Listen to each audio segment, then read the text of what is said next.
E finalmente nós chegamos então ao último vídeo dessa saga falando sobre o livro Rápido e Devagar. Hoje eu vou trazer para você então a conclusão desse livro, o último capítulo no qual o autor faz um fechamento rápido sobre tudo que foi abordado desde o primeiro capítulo. E ele começa trazendo a abordagem numa ordem contrária, né? Primeiro se falou sobre os dois sistemas, que são os dois personagens, que é o sistema 1 e o sistema 2.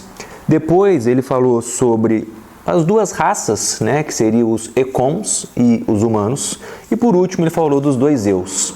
Mas na conclusão ele faz um resgate, uma abordagem no sentido inverso. Então, falando sobre os dois eus, que seria o eu experimental e o eu recordativo, o eu experimental é aquele que vivenciou, né, a experiência, que participou, que na íntegra, né, estava ali presente no momento, e o eu recordativo é aquele que faz a gente ter as memórias, ou seja, que faz a gente lembrar e ter aquela experiência como uma recordação que nos baliza para a nossa vida, como algo que a gente usa como referências. Então, ele traz reforçando que o que acontece é diferente do que eu lembro sobre o que aconteceu. Então, que esses dois eus têm pesos diferentes e o que eu lembro sobre o que aconteceu, normalmente, né, define muito mais as minhas condutas, os meus comportamentos, do que a experiência real que aconteceu. Então, as experiências, né, que a memória guarda têm um peso muito maior e que esses dois eus têm esse embate em muitos momentos e que isso define muitas coisas no nosso dia a dia. As duas raças que ele traz, que são os Econs e os humanos, ele diferencia da seguinte forma. Os Econs são aquelas pessoas extremamente racionais, extremamente ligados à lógica, à racionalidade. E o que ele fala dos humanos são as pessoas que têm aí um fator emocional, uma busca, né, uma referência baseada na emoção que normalmente não é tão racional assim, né? E ele sugere que sempre que a gente enxergar alguém fazendo alguma coisa ou tendo um comportamento que a gente considera minimamente estranho, que a gente deveria pelo menos pesquisar. Pesquisar porque provavelmente essa pessoa tem algum motivo ou alguma boa justificativa para agir da forma que ela está agindo. E que o julgamento normalmente ele não vai nos ajudar muito, mas se eu buscar entender, né, o motivo do comportamento, seja ele mais emocional ou mais racional, isso vai clarear muita coisa para a gente. E fazendo uma associação, é aí também que a gente consegue ver muito do que a gente fala na comunicação não violenta. Então, uma associação que a gente pode fazer. E ele afirma que a vida é muito mais simples para as pessoas que são apegadas à racionalidade extrema do que para um economista comportamental que precisa entender inúmeras variações que nem sempre são racionais e que normalmente não conseguem entender de forma lógica os comportamentos humanos. E por último, falando dos dois sistemas, ele traz o sistema 1, que é o pensamento rápido, que é aquele pensamento mais automático e que é responsável pela maior parte das nossas falhas no dia a dia, mas que ao mesmo tempo também é responsável pelo maior número de acertos no nosso dia a dia.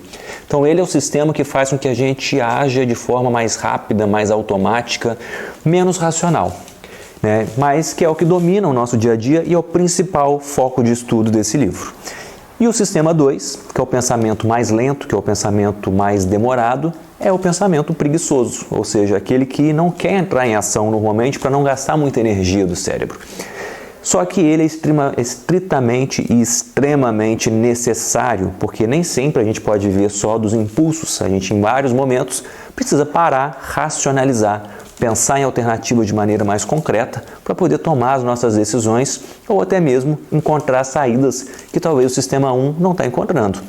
Está induzindo a gente a uma repetição de comportamentos ou pensamentos e eu preciso botar o pé no freio, parar de pensar de forma tão automatizada e começar a refletir e achar alternativas ou caminhos diferentes para o que a gente quer viver ou experimentar ou as decisões que a gente precisa tomar. Então, esse sistema ele é extremamente necessário. E o que eu quero dizer para vocês é que gravar, né, falar sobre o livro Rápido e Devagar, com esses vídeos que eu trouxe para vocês, ele foi um momento extremamente prazeroso para mim. Por quê? enquanto eu gravava e eu relia e eu estudava novamente, isso me trouxe vários insights, várias reflexões, vários pensamentos, me clareou muito a ideia sobre alguns comportamentos meus e de outras pessoas. E isso foi base para conversas entre amigos, para conversas em casa, foi base para eu entender e conversar no ambiente de trabalho, trazer questões, levantar questões para serem refletidas, às vezes, numa decisão corporativa.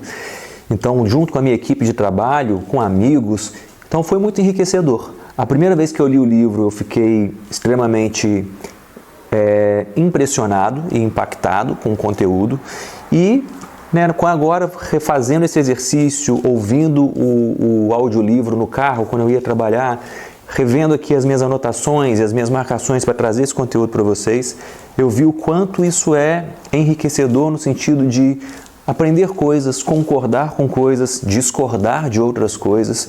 E o que eu quis fazer foi tentar transmitir para vocês as mesmas sensações que eu tive quando eu fiz essa leitura e quando eu comecei a gravar esses vídeos. Então, espero que tenha sido prazeroso para vocês, o quanto foi para mim, e que a gente possa se encontrar em outros vídeos, para outros livros. Comenta aí se você tem interesse em algum vídeo sobre algum livro, algum tema específico. Esse é um projeto que eu gostei muito de fazer, é o primeiro livro que eu gravo e pretendo dar continuidade com outros títulos, com outras frentes e, claro, novas ideias vão surgir. Então, se você chegou até aqui e ainda não segue, começa a seguir para você acompanhar os novos vídeos, novos conteúdos e, por favor, interaja. Comente, compartilhe, mande para pessoas que você acha que vai gostar desse conteúdo. Assista novamente alguns vídeos que talvez te causaram mais interesse e eu vou ficar à disposição para responder o máximo que eu puder aí à interação de vocês. Então, mais uma vez, repito, leiam o livro, não se baseiem apenas nas minhas opiniões, nas minhas percepções. É claro que se vocês lerem, vocês podem ter interpretações diferentes daquelas que eu tive, porque, como eu falei já no decorrer dos vídeos, cada um tem uma mente, cada um criou uma sequência de sinapses que vai te fazer ter interpretações das mais variadas. Mas a questão é, se aprimore, busque essa leitura ou outras leituras e continue acompanhando aqui que em breve tem mais novidades.